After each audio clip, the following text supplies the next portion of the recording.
We'll just do a short 5-minute sit until so that we can just settle our bodies, settle our minds down a little bit, and then we'll chat for a while on the topic for today. Entering into mindfulness begins with the body. And the posture is such a powerful way to send a signal to our subconscious mind and to our autonomic nervous system that we are practicing something profound and serious and important, so that you bring a deeper aspect to the practice with the correct posture. So many of you who are here today practice either martial arts, so you practice yoga, or you practice music, or various other things. And you know that the form that you take for a posture or a stance or whatever it is extremely important in relation to the attitude that you bring to whatever it is that you're doing. So that is why in Zen practice or sitting meditation in general, that is why the posture is so important and why I place a lot of importance on it. I know that nowadays there are a lot of teachers and a lot of practitioners that, say just, take a comfortable position, sit in a chair, or lie down, or, curl up with a blanket or whatever.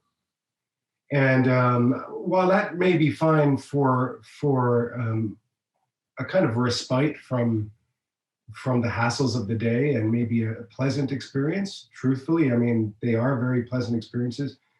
It's not so much about a long-term practice and discipline, which the 2,500-year-old posture that we sit in brings to your mindfulness training. So the autonomic nervous system is something that we cannot influence ourselves. We can't, tell our heart to beat faster or tell our food to be digested slower. We have no control over those parts of the body. So when they become irregular or out of whack, it's extremely difficult to get them back. So trying to find homeostasis or balance in the body is very difficult. But this posture, the full lotus, half lotus, quarter lotus, or Burmese as it's often called, is a posture which brings homeostasis to the autonomic nervous system. It helps to regulate the heart and the liver and the kidneys and the stomach and digestion in such a way that you cannot influence it in any other way. Of course, sleep is very important for regulation of the autonomic nervous system. But the sitting meditation posture that we're practicing is very effective. It is also very effective at balancing the parasympathetic and sympathetic nervous systems. So science has already shown through lots of research the effect that taking up this posture has. So it's very important. So also from a yin-yang perspective, I've studied traditional Chinese medicine for some time and practiced shiatsu clinically. And balancing the yin and yang of the body is also something that is very valuable and that comes about with the correct posture here in Zazen. Bringing the left and right together, or balancing left and right, or hard and soft within the body, and allowing the ki energy to move fluidly from one side of the body to the other through the yin and through the yang. This posture, particularly when one adopts the cosmic mudra position with the hands, this position also helps to regulate the yin and yang of the body.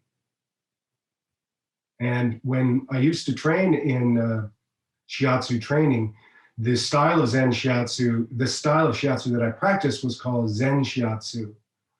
And Zen shiatsu always started with a clearing of the mind and a sitting practice to begin to bring your body into balance, so that when you brought your technique to the person receiving, it had a more powerful and profound effect. So if you're able to sit cross-legged, you should begin with tucking the left leg underneath the right thigh, close to the cushion. Okay, and if you're not using a cushion, I recommend that you purchase a zapfu. This is a zapfu. It's a thick cushion used for practicing meditation. And mine is filled with barley. And you can get them filled with different things. The barley is great. I find it very useful. It holds its shape better. And it provides a good lift for the hips, because the hips must be lifted higher than the lifted higher than the knees. So that left leg goes tucked underneath the right thigh, close to the cushion. And then the right foot is placed on top of the left calf muscle, and the two knees then sit. If you're able to get that right foot up onto the thigh, that's even better. Okay, onto the thigh. I find that I've got a hip injury, so it causes me problems. So I go into the calf muscle. If this is difficult for you, you can do the Burmese, which is where you place the foot on the cushion, on the pad. Okay, the zabuton. You can also get one of those. They're very good. Or you can just use a thick blanket. So the Burmese, or the half lotus, or adopted half lotus in my case, are the way to go. When you take this position, both knees should be on the mat, and the hips are elevated above the knees. And when you sit straight now and you stretch your back up, you'll notice that the curve of the back, or what's called the koshi, has a really natural curve to it. And this allows you and encourages the hara to come forward, the belly to come forward. So notice now the belly coming forward, a slight curve in the back, and feel the weight of your body in the cushion. Now just gently press up with the crown of the head towards the ceiling, keeping the face straight, but allowing your chin to just tuck very lightly. And this tension between the top of the head and the base of the spine is important. It regulates the energy going through the spine, and it helps the ki to keep moving in a balanced way. So then relaxing the diaphragm, or what's also called the solar plexus, this area here, allowing that to sink down into the belly. Just relaxing that down with the shoulders, allowing the weight to drop into the belly, and allowing yourself to breathe with the belly, just as a baby does. The belly goes in and out naturally. And throughout practice, you're noticing a sense of fullness and energy in the entire midriff of the body, the hara area. So that's important to be, when you follow the breath into the nose and out of the nose, that you're also noticing the sensation of strength and energy and vitality in the body. We're not leaving the body. We're staying very much present in the body, and very much present in the surrounding space in which the body sits. Then what crowns the posture finally is the cosmic mudra, where the dominant hand, which is my right hand, holds the left hand, and the thumbs just very gently touch. Almost as if the two hands are cradling the belly. Almost as if they're coming under and supporting the belly. The thumbs form neither mountain nor valley, as Tyson Tishimaru says. So they do not press up and they do not sink down, but rather just form a bridge between left and right, very lightly touching, very gently touching, no pressing. Just move left and right.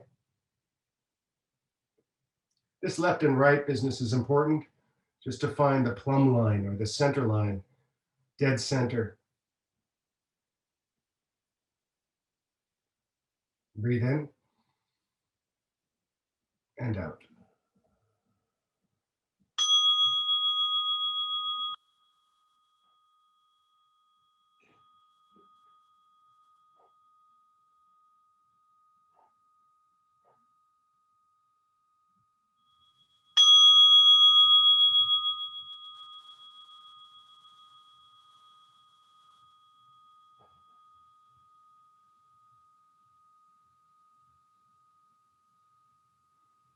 Okay, just to find a comfortable way to sit.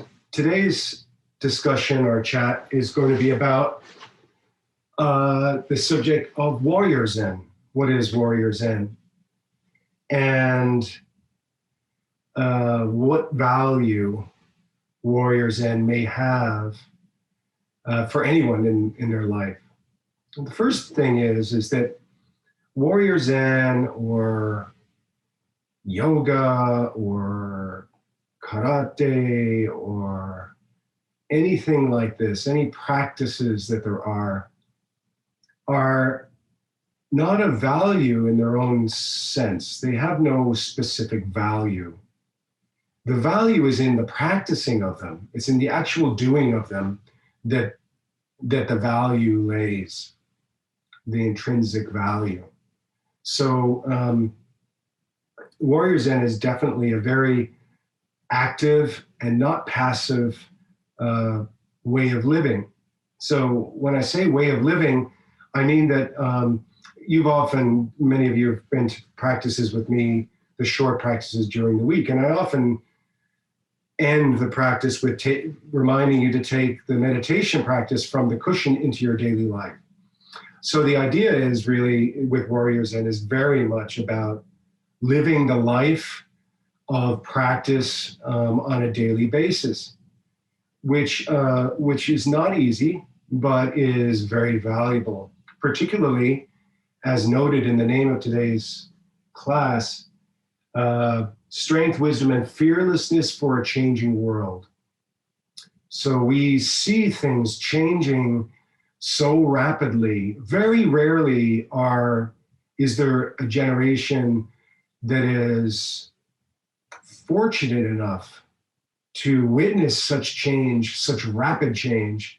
I know it feels like the world is falling apart in many senses, but such rapid change is really an opportunity for a new beginning for us individually in our lives and for the world. I'm not so concerned about the world because, personally speaking, I can't control any of it. I can't control what happens with the pandemic.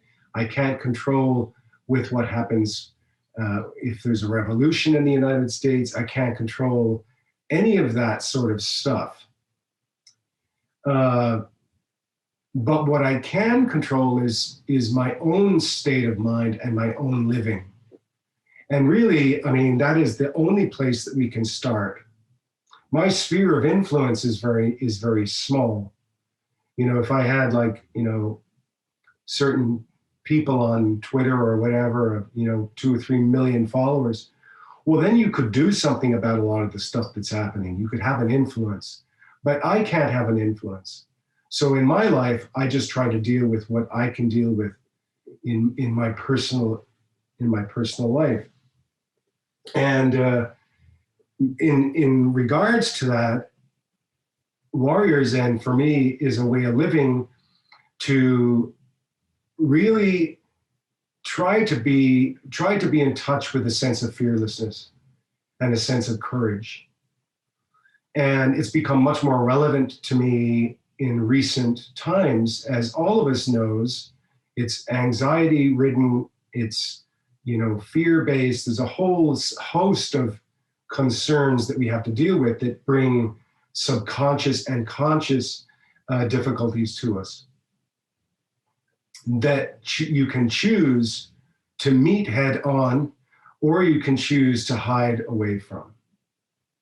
And when I say hide away from, I mean just you pick anything. There's a ton of things, as we all know, drugs or movies or poetry or just reading constantly, or just basically not being aware of what's really truly happening. So it takes courage and fearlessness to actually meet yourself in the clear daylight and know yourself. Only through really knowing yourself can you bring a sense of fearlessness and courage to your life. Otherwise, there's always this nagging doubt.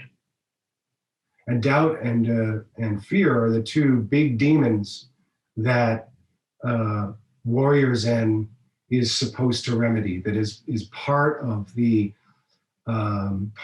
practice of Warrior Zen, is to grapple with that specific, those specific, if you want to call, enemies, right? So I think you could call Warrior Zen, I like to call it the quiet, valiant inner combat. What do I mean by that? As you know from sitting on the cushion, you're dealing with thoughts and feelings arising all the time, and you get sucked into them. You get sucked into them and you spin the story. And that story brings with it more thoughts and feelings, plans, worries, wishes, and regrets. So Warrior Zen is about not trying to get away from those things, but to meet them face on for what they are.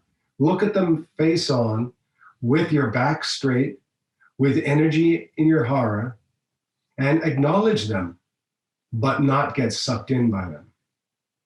To realize that they don't really have the power that you think they might have over you. Most people recognize that, you know, this thing we talk about as a personal journey of, what's the word I want to use? Self-development, okay?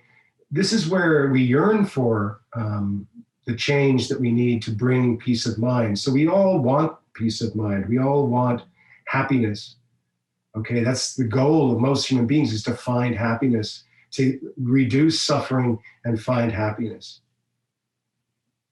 So we do that in many ways. And some of us, particularly people who are prone to thinking a lot, or maybe leaning towards the intellectual, you know, that can become a big problem.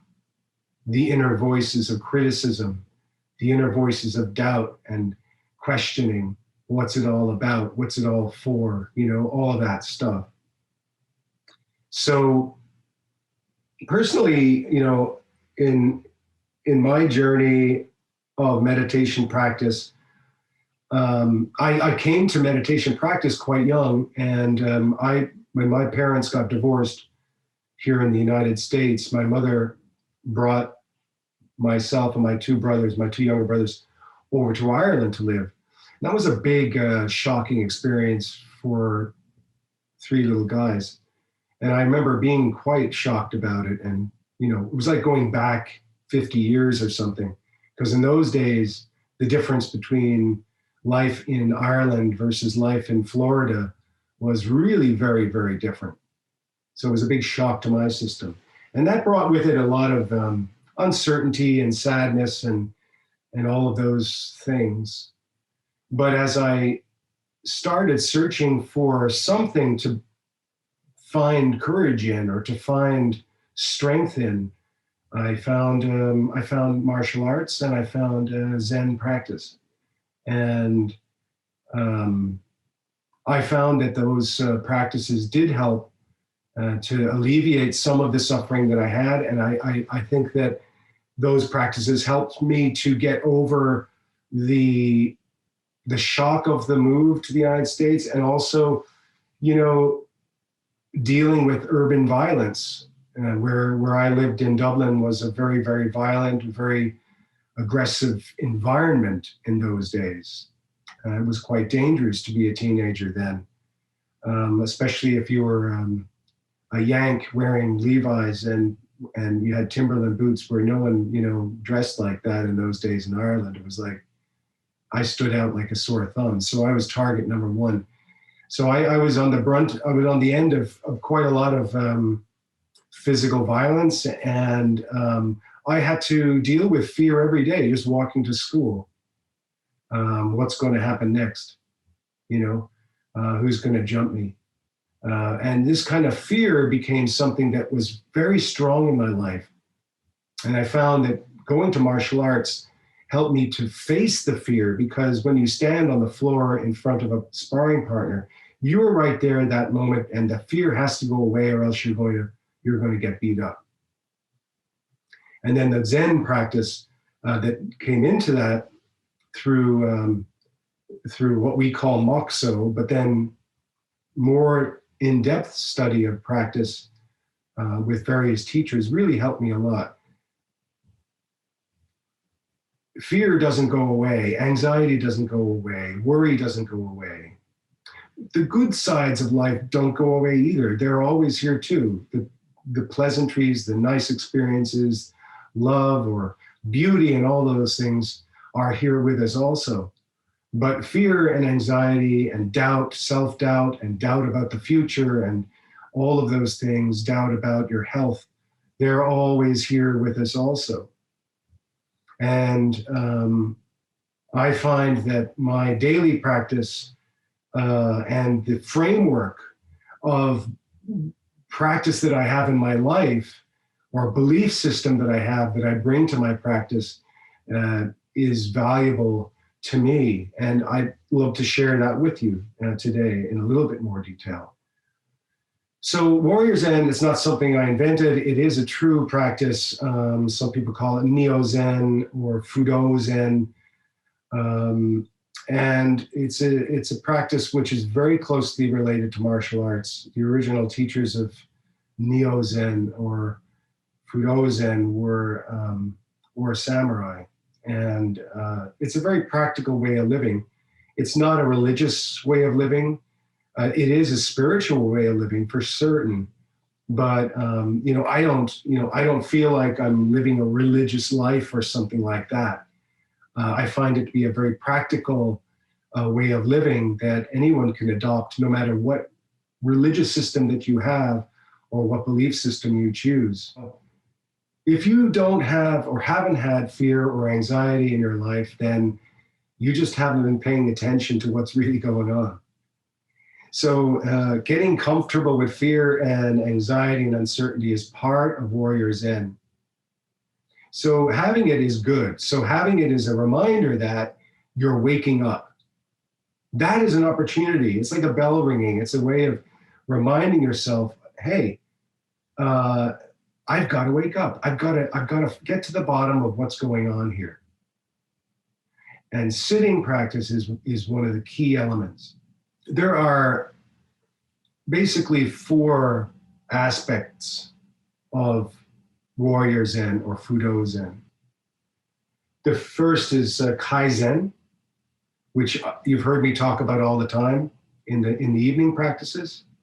Kaizen means simply to promise yourself or to make a personal vow that going forward in your life, you're going to continually make improvements in who or what you are and how you live, in your health choices, your choice for healthy living, your choices for how you speak or how you do business or whatever these things are, that you make a vow to yourself to be mindful, to be trying to make changes, ever so small is fine, but incremental changes and improvement as you go along.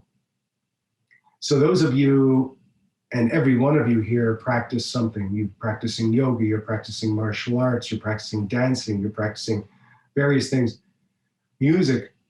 That's the same attitude that you bring to your practice of those things, that gradually you improve, gradually you work out the kinks and you keep pushing yourself to improve. So just to take that and extend it into your personal life is Kaizen. And that's the first principle of Warrior Zen. The second is Zanshin, which means panoramic awareness. So keeping Zanshin, keeping aware of the space around you and the condition of your body in space, and the condition of your mind and your feelings in space, and how you relate those things and integrate those things together. This is Zanshin, panoramic awareness, so that nothing surprises you. So this Zanshin awareness, which a lot of you are familiar with that word from martial arts, the idea of being aware as if time stands still. You're not watching the clock. You're not wondering what's next, you know? There's a great, I don't know if any of you are familiar with Jerry Seinfeld, but Seinfeld used to have a show on in the 80s and 90s. You could still see them, but he also was a stand-up comic. He does a really funny stand-up piece on how he noticed that people, no matter where they're going, they're trying to get there as fast as possible. And when they go there and they get there, they're planning where to go next. You think about it in your life, right? It's always like, what's next? You know, you get dressed up, you go out for dinner, you get to the restaurant, and then you're thinking of, well, when we get back, what are we going to do? Are we going to watch a movie? Are we going to have a bottle of wine? What are we going to do next? Right? It's like always what's next. And this is a kind of sickness. Zanshin removes that. You're fully aware and present right here, right now. Your body, your mind, your thoughts and feelings in space. The third is truth, right? Truth. When I say truth, I mean seeing clearly, or clarity, right? Wisdom from when you're in Zanshin and you're fully aware of the present moment, the truth kind of reveals itself to you. And then also there's the personal truth of really who you are, really seeing who you are for all the flaws and all of the mistakes you've made and all of the good things you've done, and to see the balance of the true human that you are, right? So this is truth. You may have noticed a beautiful painting in the invite for this meeting today, an Indian painting of a character holding a sword. And this is the character named Manjushri, okay? The Vajra sword of wisdom that cuts through reality, through the hindrances of reality, to reveal reality, right? This is the idea of truth. And only being fully aware and practicing properly and facing yourself on the cushion in the micro, can you bring it to the macro, the outer world, the external practice of living. So Manjushri and the sword that cuts through the bullshit. So I often think of Manjushri in my daily life, where I think to myself, well, where is the bullshit? And try to cut through that bullshit. I'm not always very successful at that, as my wife will tell you. Right, Ashley? So, you know, it is what it is. No one's perfect. I'm on a journey to realize who and what I am, and I'm trying to have the courage to face up to my mistakes and flaws.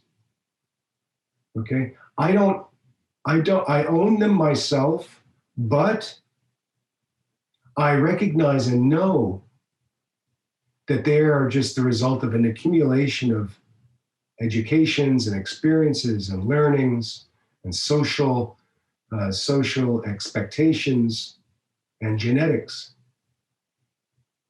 So I'm getting better at not getting caught up in, you know, flogging myself over them. And you shouldn't either. So this is truth or wisdom from clarity, right? Remember the sword of Manjushri. Fourth is cultivation of key energy. So cultivation of ki is very important. If you're practicing some forms of meditation or spiritual practices that deplete your energy, well, obviously that's not very beneficial. Unless you're of the faction that believes that the spirit should be separated from the body. I don't believe such things. I believe the mind and body are one, and that we should treat them as one in a holistic sense. And in that sense, energy for life is very important. So the warrior Zen practice of breathing energy into the body, feeling the energy in the body, is very important for sustaining life and building your energy on a daily basis. And watching those things that deplete your energy, such as overtraining, or overeating, or whatever those excesses are that deplete your energy. Or it could be just simply like not wearing appropriate clothing in cold weather, where you constantly feel you're constantly catching colds or whatever it is. Being aware of what detracts from your ki. A very important thing that detracts from your ki energy is excessive thinking and doubt or anxiety. The excessive thinking and looking for answers, or planning and planning and planning and planning for the future, so many plans, those things deplete your energy.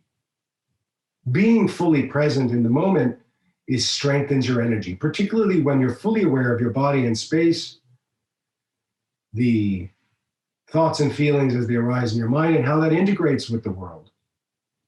So Warrior Zen is a complete integration of all of these elements. And finally, the last aspect of Warrior Zen is mercy or compassion. So compassion and mercy, these elements are very important in the sense that as we open up to ourselves, facing ourselves head on with a straight back, looking squarely at ourselves, not beating ourselves up, but having compassion for ourselves. When we recognize that we're worthy of compassion of ourselves, when we recognize that we're worthy of mercy, then we can extend that to others. So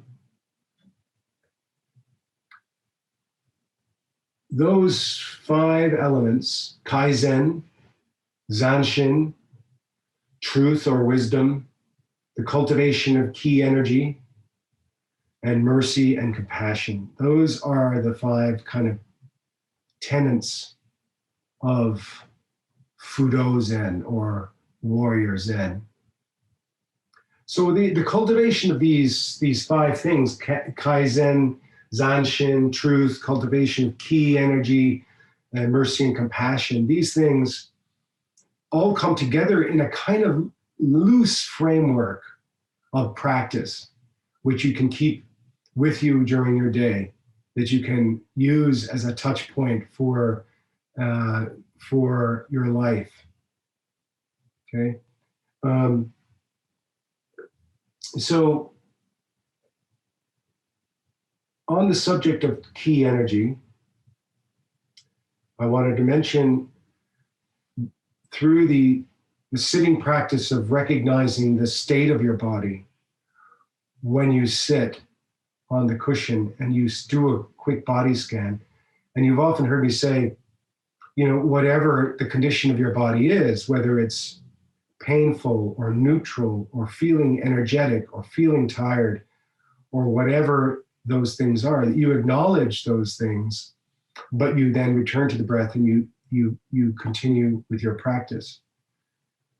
Well, in the practice of raising your ki or creating what's called buoyant ki, the breathing into the body, the sensation of energy, the sensation of lightness into the hara and visualizing that spreading through your entire body is a very, very powerful way of lifting your ki energy. Very powerful way. Then there's the practice of movement, which is also part of ki energy, development of ki energy. So in the practice of movement, any kind of movement, it could be a vinyasa flow, or it could be a kata practice, or it could be a dance set of dancing moves, or whatever it is. That movement should be done in such a way that when you walk away from practice, that you feel elevated and buoyant, not drained and sluggish. So if your practice, whatever it is draining you and making you feel sluggish, you need to be aware of that. Sinking ki. It's called sinking ki. So you find the difference in your life between buoyant ki and sinking ki, and watch, what are the things that sink my ki and what are the things that lift my ki up? So you may be thinking, well, what is this ki anyway? Chi, or in Chinese they say chi. In Japanese they say ki. It's vitality. The vitality of the fully integrated human is the ki. So lots of you are aware of all these stories, and even if you don't practice martial arts, you've probably heard all these stories of, one guy can beat up like 20 people, or some kung fu masters can defeat you with a simple look on their face and knock you down, and all that BS stuff. That isn't chi or ki, okay? That's just fiction. Vitality and balance, having balance in the body and mind, where the mind and body are one. And balancing your daily life with those things that hold your ki up. So being mindful of the state of your body on the cushion in your practice is a way to be mindful of the body off the cushion. So that when you practice yoga, or you practice karate or jiu-jitsu or flamenco dancing or whatever you practice, that you have a full sense of your body's condition and how your body moves through space, freely or not freely. Where are the blocks, right? So this awareness that you gain from sitting on the cushion, you bring that to your whatever practice. So then the question is, I know some people will say, well, I don't need to do sitting meditation because I use my yoga practice for meditation, or I do my martial arts training as a form of meditation, or I do long runs, 10, 12, 15-mile runs, and I get all the meditation I need from that. It's just not true. I mean, it's true that you will get a positive, definite benefit from that, and it definitely is a good way to practice mindfulness. But there's a lot of stuff in the way of facing the present moment completely bare, as you do when you sit on the cushion. So that is the real deal. That is the real place where you're going to find how to really improve your focus, how to really lift your ki, how to really be present in space, conscious all the time, not unconscious. It's very difficult to do it any other way. And as you perfect it, you bring it to your practice. So as a martial arts practitioner myself, the more that I practice warrior Zen, which is not a Zen about war on the outside, but a Zen about war on the inside, the silent, the quiet, valiant battle or combat with oneself. That when I practice a kumite, or I stand in front of the opponent, then I know, is my practice working or not? Can I bring it to my practice? Can you bring it to your vinyasa flow? Can you bring it to your flamenco? And you'll know if it isn't. If it isn't, then you come back to the cushion and you try again. It's all about failure and practicing, failure and practicing, failure and practicing. This is the way. There is no other way. Not any other way in life. If you're going to practice Kaizen, which means continuous improvement. If you're not practicing continuous improvement, you're practicing the slow or quick march to death with no improvement. So you choose. Anyhow, so this is the idea behind Warrior Zen. It is not a Zen about war. It is a quiet inner struggle or combat with the self for Kaizen, for Zanshin, for ki energy, for compassion or mercy, for the truth or wisdom. That's it. That is the idea. And as you know, if you practice with me during the week, there are several ways to sit. Focused sitting, meaning focusing on counting or focusing on an object. There is the sitting of sitting in the big mind or the blue sky practice, expanding the consciousness outwards. There is the practice of Tonglen, the bringing in and sending out of healing. And then there's the practice of Shikantaza, or just sitting in nothingness, watching the space between thoughts, widening the gap between thoughts, seeing what is here right now without judgment, just following the breath, just sitting properly. That's Shikantaza, the hardest of all practices. So we're going to wrap up with a final 5 minutes of meditation.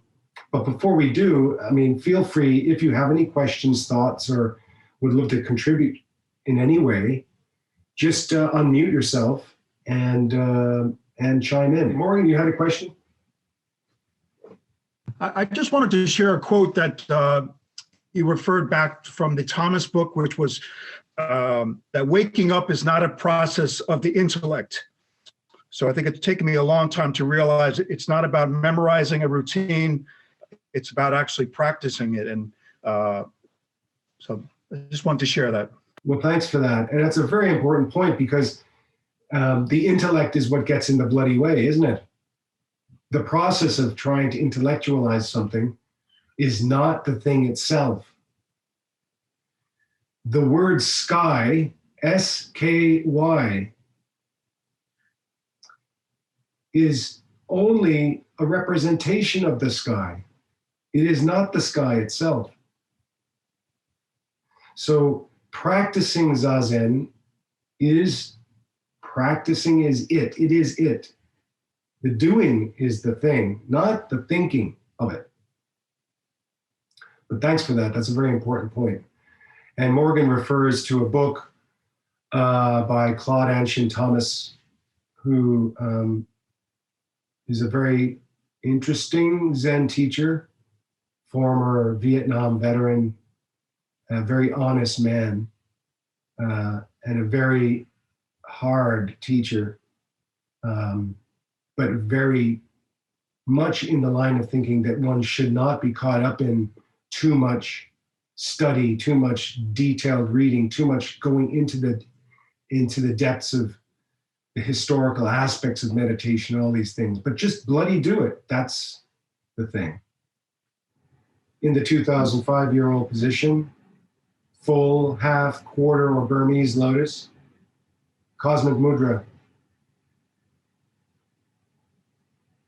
Follow your breath in and out of the nose, noticing the sensation of coolness as you breathe in and warm air as you breathe out. Keep your eyes open. Keep fully aware of your body and space. Breathing in energy into the body, filling the hara. Breathing out, focusing on the sensation of space and your body in space. Move from left to right. Coming into the center, dead straight. Relax your shoulders. Take a deep breath in and out.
Breathing in energy and strength into the hara.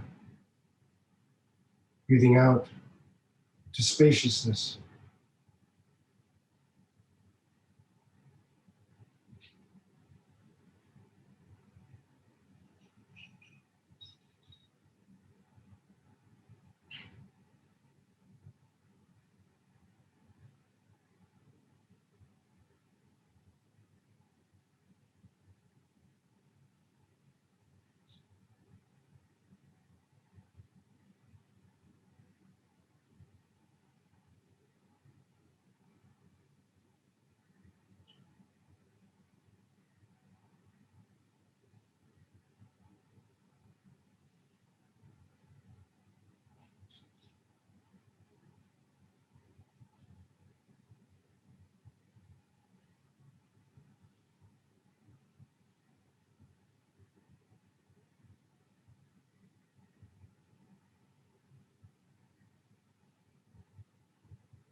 Okay, thank you all. I hope you enjoyed our class today.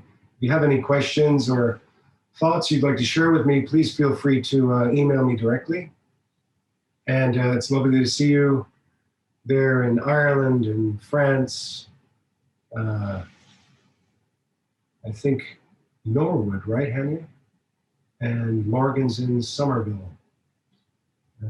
Where else have we got? Florida. John's in Florida. Yeah, thank you. So enjoy the rest of your weekend. And just as the mind and body are not two, but one, let's bring our hands together. Ngasho. Thank you.